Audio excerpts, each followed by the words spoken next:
Friend, अस्सलाम वालेकुम, नमस्कार। जैसा कि आप पीछे भीड़ देख रहे हैं, मुझे पता चला कि आज जमाकर्ता का यहाँ पे आंदोलन है जंतर मंतर पे। मुझे किसी तरीके से पता चला और मैं अपने जमाकर्ता के लेकर और अपने पेमेंट के लेकर मैं यहाँ पे धरना प्रदर्शन में आया। मेरे बहुत सारे कस्टमर जो हैं वो भी धरना प्रदर्शन में शामिल हुए और आप देखिए यहाँ पे पूरे देश से बहुत दूर से जो है यहाँ धरना प्रदर्शन में जमाकर्ता आए हुए हैं। और आप सभी जमाकर्ता से गुजारिश है कि आप लोग कहीं भी धरना प्रदर्शन हो और धरना प्रदर्शन में शामिल हो, अपनी मजबूत की दर्ज करवाएं सरकार को, कि सरकार को लगे कि सहारा पीड़ित जो है हकीकत में वो रोड पे है, उनके पास पैसे नहीं हैं, वो एक एक रुपये के लिए परेशान हैं। तो मैं सभी जमाकर्ता पीड़ित से मैं बोलूँगा कि आप लोग आवाज़ बने, एक साथ आवाज़ उठाएं और सरकार तक अपनी बात रखें और सरकार तक अपनी बात को पहुँचाएं कि वो आपका पैसा जो है वो ब्याज के साथ आपके अकाउंट में ट्रांसफ़र करें। मेरे बहुत सारे जो हैं जमाकर्ता यहाँ आया हुआ है आंदोलन में, और आंदोलन में आने के बाद वो अपनी बात सरकार तक रख रहा है कि सरकार जो है उनकी पीड़ा को समझें, उनकी बातों को समझें कि जमाकर्ता जो है सहारा के कितने परेशान हैं, कितने भयभीत हैं, कितने परेशान हैं। जब ये परेशानी अपने सरकार तक रखेगा, सरकार तक ये बात को रखा जाएगा तो सरकार जो है इसकी पीड़ा को समझेगा और समझने के बाद उन्हें ब्याज के साथ जो है पेमेंट दिया जाए और दिलाया जाए।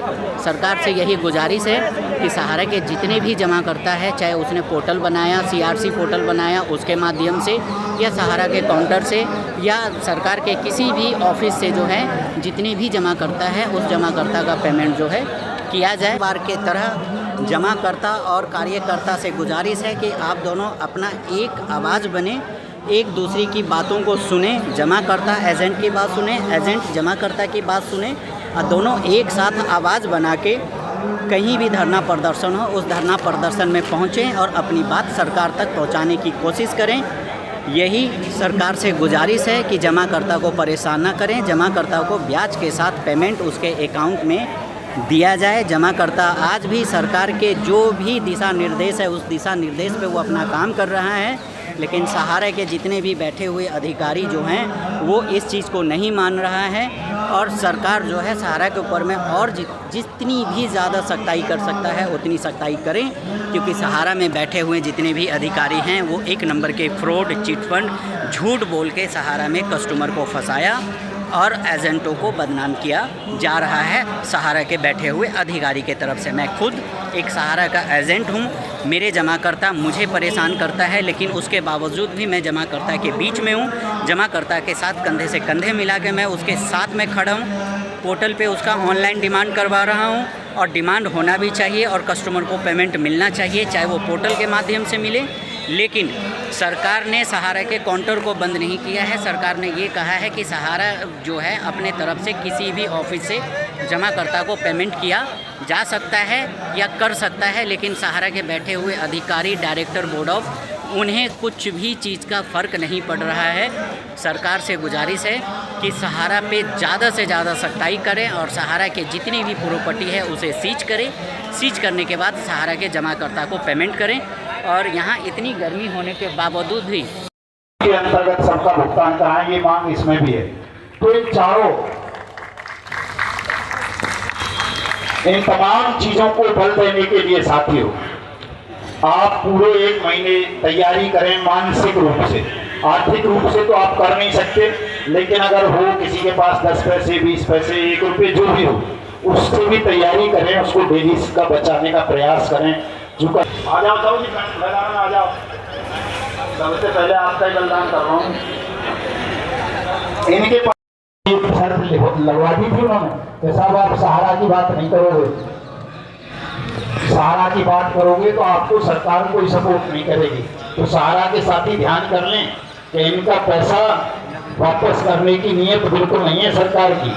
मैंने तो कह दिया था, फिर भी मैं कहा साहब मैं तो किसी कंपनी की बात ही नहीं कर रहा, मैं तो इस कानून की बात कर रहा हूँ जो आपकी सरकार ने बनाया है। इस कानून को लागू कर दो। मेरी तो किसी कंपनी से कोई मतलब ही नहीं है, व्यक्तिगत लड़ाई नहीं है, मैं तो इस कानून की बात कर रहा हूँ।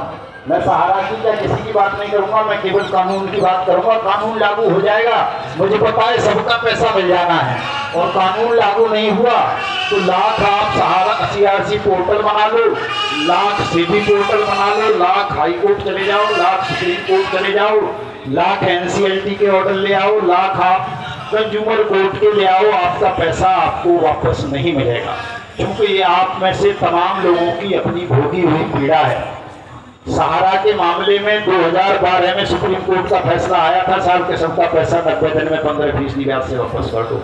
आज तक नहीं हुआ। उसी पैसे में से 5000 करोड़ लेके अब पिछले साल इसमें अमित शाह ने वो बना दिया सहारा CRC पोर्टल। अभी संसद में वो बता रहा था 4 लाख लोगों को कुछ पैसा दिया है, लेकिन वो झूठ बात है, किसी को नहीं दिया। एक आदमी भी हमें ऐसा नहीं मिला जो ये कहे कि मेरा पैसा मिल गया है। PACL का 2016 का मामला पेंडिंग है, सुप्रीम कोर्ट का ये आदेश था। CB में चंद लोगों को पैसे मिले हैं, वो भी किसी को 5000, किसी को 2000, बहुत से तो ऐसे हैं जिनको केवल 1 रुपया वापस मिला है। तो ये सारे जो धोखाधड़ी के खेल सरकार ने आपके साथ खेल रखे हैं, कहीं सहारा CRC पोर्टल, कहीं CB पोर्टल, कहीं सुप्रीम कोर्ट, कहीं जो है ठगवी आप लोगों को बैठा लेते हैं। यार PLI फाइल कर रहे हैं सुप्रीम कोर्ट में, सब जनहित याचिका हाई कोर्ट में कर रहे हैं, लाओ तुम चंदा दो, तुम इसको अभी तैयार हो जाए। तो तैयार हो सब? ठीक है साहब, तैयार हो तो ऐसे कुछ साथियों को तैयार होना पड़ेगा साहब। और ऐसे कुछ भी साथी अगर तैयार हो गए फिर जरूरत नहीं है इतनी बड़ी भीड़ की।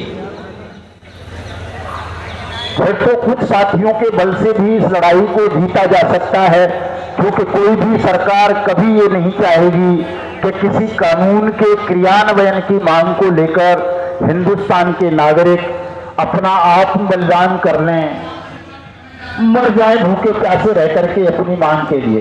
क्योंकि आपने देखा था ना, पिछले साल की बात है, 700 किसानों ने अपना बलिदान दिया। सब 700 किसान मर गए थे बैठे बैठे सड़कों पर, और एक ऐसी मांग कर रहे थे जो गैर कानूनी थी।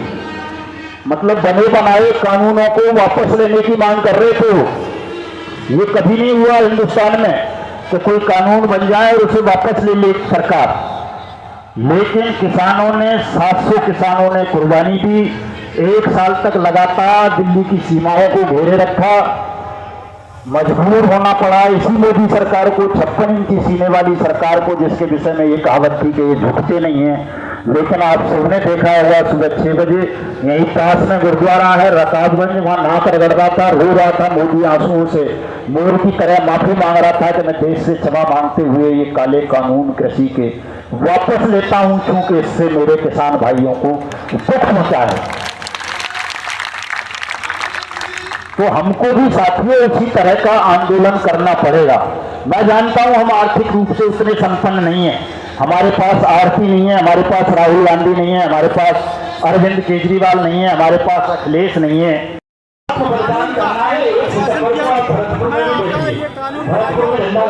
सरकार पैसा देगी, अब न कोई सरकार देगी 2 से 3 और वो भी टाइम बाउंड 180 दिन के अंदर। लेकिन उसके ऊपर में आज तक कोई बोलने को तैयार नहीं। और आनंद संसद और राज्यसभा और लोकसभा तमाम साथी अपने घरों को चले जाएंगे। जो साथी आज रात को रुक रहे हैं दिल्ली में या आज रात देखते हैं, और अगर कोई पर्सनल मीटिंग करना चाहता है तो वो साथी 2019 में 5 बजे के बाद इंडिया गेट पर आकर के मिलने वहाँ ग्रुप बना के बैठ जाएंगे, सबके साथ चर्चा करेंगे, सबको विदा करेंगे, सबको उसके बाद में चाय पिलाएंगे। साथ 2022 के अंदर ठगी पीड़ित जमाकर्ता परिवार के अंदर सभी को ले लिया।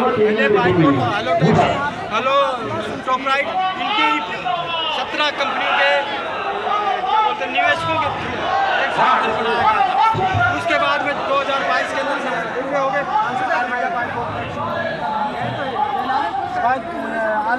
किसी को भी एक भी रुपया वापस नहीं मिला। ये लॉलीपॉप नहीं तो क्या क्या है? उसमें मुझे लगता नहीं सर है एक कि केवल भुगतान से आपकी लड़ाई हमसे कहा गया कि आप ज्ञापन दीजिए, मुख्यमंत्री को लिए, डीएम को दिए, आज सबको ज्ञापन दिए, उनका प्रदर्शन भी किए, लेकिन कहीं भी किसी भी माध्यम से किसी भी मतलब ऐसा कोई प्रार्थी, ऐसा कोई निवेशक जिसको पैसा मिला किसी को नहीं। लगातार सरकार 3 बार बदल गई, तीसरी बार आ गए मोदी। सरकार 3 बार बदल गई मानते हैं सर, लेकिन सब झूठ के बल पे ये दावा करती है कि सर आप इस बार हमें वोट दीजिए, आप हमें जिता दीजिए, इस बार हम आपके पैसे करवा देंगे। लेकिन एक भी बार जनता की एक भी बार नहीं सुनी उन्होंने, एक भी बार नहीं सुना उन्होंने कि जनता का पैसा दिलवाना है नहीं दिलवाना है। हमारी मांग सिर्फ इतना है कि उन्होंने जो हमें अनुशासन दिया है, कानून बना के, जिस कानून के तहत मतलब बर्ड्स एक्ट 2019 के तहत हमें ये अनुशासन दिया, इस कानून के तहत आपका पैसा हम दिलवा देंगे। हम ये चाहते हैं उस कानून के तहत हमारा ठगा हुआ पैसा इन ठगों से मिल जाए, हम सुरक्षित हो जाएंगे। कहाँ से है? हम सर डिस्ट्रिक्ट पीलीभीत यूपी से हैं। और कितना पैसा है आपका? सर कम से कम 5 लाख रुपया हमारा अकेले का है, और ऐसे बहुत से निवेशक हैं जिनका बहुत रुपया पैसा आप जमा करता है या एजेंट? जमा करता है सर, जमा करता है। तो एजेंट है, उनसे अब आपका क्या? सरकार ने हमें तो ये कहा था आपको 2 से 3 गुना पैसा वापस दिलवाएंगे, लेकिन सरकार 2 से 3 गुना छोड़ो, हमारा जमा धन वापस करने को तैयार नहीं सर, जमा धन वापस करने को तैयार नहीं। और वो हमारा जमा धन वापस करवा दे तो हम इसी पे उसको फिर एक बार जिता देंगे, लेकिन अब तक जो उन्होंने हमारे साथ जो छलावा किया है इस बार नहीं चलेगा। लेकिन इतनी भीषण गर्मी में आप लोग यहाँ पे आए हैं। लोगों को एक जिंदा लाश है जी, ये जीवित व्यक्ति नहीं है, ये जिंदा लाश है, और इनको जिंदा लाश बनाया इस देश की गवर्नमेंट ने, इस देश की सरकार ने, चाहे वो मोदी सरकार हो, चाहे मोदी सरकार से पहले की सरकारें हों, चाहे हमारे राज्यों की सरकारें हों, क्योंकि इन चिटफंड कंपनियों को लाइसेंस सरकार ने दिया है। सरकारी लाइसेंस से ये सारे लोग पढ़े लिखे भी हैं, अनपढ़ भी हैं, लेकिन सरकार का भरोसा देखकर इन लोगों ने अपना जमा धन जमा किया है, अपने नाते रिश्तेदार का जमा धन जमा किया है, और आज उस लाइसेंस को धता बताते हुए मोदी सरकार का बनाया हुआ बर्ड्स एक्ट कानून 2019 को भी शासन प्रशासन नहीं मान रहा है, न राज्य सरकारें मान रही है, न ही हमारी केंद्रीय सरकार उस पर कार्रवाई कर रही है। चलते चलते आप कहना क्या चाहते हैं सरकार से? मैं सरकार से चलते चलते ये कहना चाह रहा हूँ कि इन जिंदा लाशों को 42 करोड़ पीड़ितों को आप बचा लीजिए, और कानून के सम्मत बचा लीजिए, बर्ड्स एक्ट कानून 2019 के तहत बचा लीजिए, वरना जो अच्छे दिनों के आस में आपको कुर्सी पर बिठा सकता है, एक दिन आपकी कुर्सी से हटा भी सकता है। जय हिंद, जय भारत, जय राजस्थान। मैं ब्रजमोहन योगी राजस्थान से हूँ। डोलते हैं, सिर्फ वोट लेते हैं। आज के वोट जातिवाद पर हो गया है। जिस देश का अगर जातिवाद हो जाए उस देश का भला नहीं होगा, हमारे देश का वही हाल हो गया है। अब मैं क्या बोलूँ सर? ठीक है, अपना नाम बता दीजिए। मेरा नाम है सर बली बैठा, मैं तिहारी डिस्ट्रिक्ट से हूँ। हमारे संजय जायसवाल जी वहाँ के सांसद महोदय हैं। अगर आपको मेरी वीडियो अच्छी लगी हो तो मेरी वीडियो को लाइक, सब्सक्राइब, शेयर ज़रूर करें।